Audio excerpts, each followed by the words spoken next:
ನಮಸ್ತೆ ವೀಕ್ಷಕರೇ, ಮೆಂಡು ನ್ಯೂಸ್ ನೆಟ್ವರ್ಕಿಗೆ ಸ್ವಾಗತ. ನಾನು ನಿಮ್ಮ ದಿವ್ಯಾ. ಇಂದು ದರ್ಶನ್ ಪರಪ್ಪನ ಅಗ್ರಹಾರ ಜೈಲಿಗೆ. ಚಿತ್ರದುರ್ಗದ ರೇಣುಕಾಸ್ವಾಮಿ ಕೊಲೆ ಪ್ರಕರಣದಲ್ಲಿ 12 ದಿನಗಳಿಂದ ದರ್ಶನ್ ವಿಚಾರಣೆಯಲ್ಲಿದ್ದಾರೆ. ಮೊನ್ನೆಯಷ್ಟೇ 2 ದಿನಗಳ ಕಸ್ಟಡಿಗೆ ತಗೊಂಡಿದ್ರು ಪೊಲೀಸರು. ಆ ಒಂದು ಕಸ್ಟಡಿ ವಿಚಾರಣೆ ಇವತ್ತು ಮುಗ್ದಿದೆ.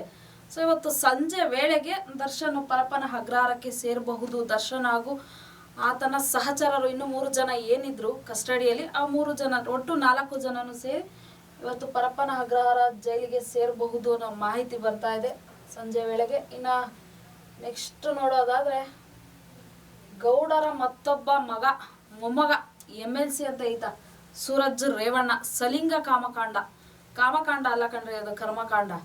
ಪ್ರತಿದಿನ ನಮ್ಗೆ ಮಾಧ್ಯಮಗಳಿಗೆ ಬರೀ ಇದೇ ಕೆಲಸ ಆಗೋಗಿದೆ, ಇವ್ರುಗಳ ವಿಚಾರಗಳೇನೆ. ಮೊನ್ನೆಯಿಂದ Prajwal Revanna pen drive case ಆಯ್ತು, ಅದಾದ ನಂತರ ದರ್ಶನ್ದಾಯ್ತು, ಈಗ ಈತ. ಪ್ರತಿದಿನ ಇದೇ ಕೆಲಸಗಳೇ ಆಗೋಗಿದೆ ನಮ್ದು. ಇವ್ರ ಹತ್ರ ಏನು ದುಡ್ಡಿದೆ, ಅಧಿಕಾರ ಇದೆ ಅನ್ನೋ ಒಂದು ಗಾಂಚಲಿಗಳೋ ಅಥವಾ ಒಂದು ದುರಾಂಕಾರನೋ ಏನು ಅನ್ನೋದು ಗೊತ್ತಾಗ್ತಾ ಇಲ್ಲ.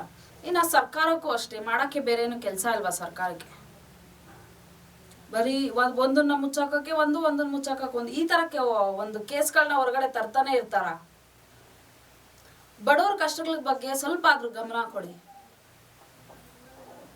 ಮಳೆಗಾಲ ಶುರುವಾಗಿದೆ, ಹಲವಾರು ಕಡೆ ರಸ್ತೆಗಳು ಗುಂಡಿಗಳು ಬಿದ್ದು ರಸ್ತೆಗಳು ತುಂಬಾ ನೀರು ತುಂಬಿಕೊಂಡು ಓಡಾಡಕ್ಕೆ ವಾಹನ ಸವಾರರಿಗೆ ಎಷ್ಟು ಕಷ್ಟ ಆಗ್ತಾ ಇದೆ. ಅದ್ರ ಬಗ್ಗೆ ಸರ್ಕಾರ ಗಮನ ಕೊಡ್ತಾ ಇಲ್ಲ. ಆ ಮಳೆಯಿಂದ ಹಲವಾರು ಕಡೆ ಕಾಯಿಲೆಗಳು ಹೆಚ್ಚಾಗ್ತಾ ಇದೆ, ಅದ್ರ ಬಗ್ಗೆ ಸರ್ಕಾರ ಗಮನ ಕೊಡ್ತಾ ಇಲ್ಲ. ಇನ್ನ ಖಾಸಗಿ ಶಾಲೆಗಳು, ಹಲವಾರು ಶಾಲೆಗಳು ಅತಿ ಹೆಚ್ಚು ಏನು ಫೀಸ್ಗಳನ್ನ ತಗೊಳ್ತಾ ಇದ್ದಾರೆ, ಅದ್ರ ಬಗ್ಗೆ ಗಮನ ಇಲ್ಲ ಈ ಸರ್ಕಾರಕ್ಕೆ. ಇನ್ನ ರೇಷನ್ನು ಮೊನ್ನೆಯಷ್ಟೇ, ಈಗ 2-3 ದಿನದಿಂದ ರೇಷನ್ ಬರ್ತಾ ಇದೆಯಂತೆ. ಎಷ್ಟಪ್ಪ ಇವತ್ತು ಡೇಟು? ರೇಷನ್ಗಳು ಕೊಡ್ಬೇಕಾಗಿರೋದು ಯಾವ ತಾರೀಕಿಗೆ? ರೇಷನ್ಗಳು ಕೊಡೋದು ನಿಧಾನ ಆಗ್ತಾ ಇದೆ.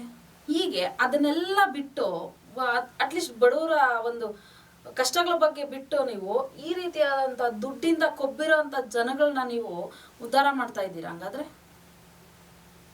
ಅಧಿಕಾರಕ್ಕೆ ಬಂದಿರೋದು ನೀವು ಬಡವ್ರ ಕಷ್ಟ ಕೇಳೋದಕ್ಕಲ್ವಾ, ಅಥವಾ ದೇಶನ ಉದ್ಧಾರ ಮಾಡೋದಕ್ಕಲ್ವಾ, ರಾಜ್ಯನ ಉದ್ಧಾರ ಮಾಡೋದಕ್ಕಲ್ವಾ? ಪ್ರಜ್ವಲ್ ರೇವಣ್ಣನ್ ಕೇಸ್ ಮುಚ್ಚಾಕ್ಬೇಕಿತ್ತು, ದರ್ಶನ್ ಕೇಸ್ ಹೊರಗಡೆ ಬಂತು. ದರ್ಶನ್ ಕೇಸ್ ಮುಚ್ಚಾಕ್ಬೇಕು, ಈಗ ಸೂರಜ್ ರೇವಣ್ಣ. ಈತನ ಕೇಸು ಸ್ವಲ್ಪ ದಿನ, ಒಂದು 10 ದಿನ 15 ದಿನ ಈ ತರ ವೆರಿಫಿಕೇಶನ್ ಆಗ್ತಾ ಇರುತ್ತೆ. ಅದಕ್ಕೆ ಯಾವುದೇ ರೀತಿ ಒಂದು ನ್ಯಾಯನೇ ಸಿಕ್ಕಿರಲ್ಲ. ಅಷ್ಟರಲ್ಲಿ ಇನ್ನೊಂದು ಕೇಸ್ ತಗೊಂಡು ಬಂದಿರ್ತಿಲ್ಲ.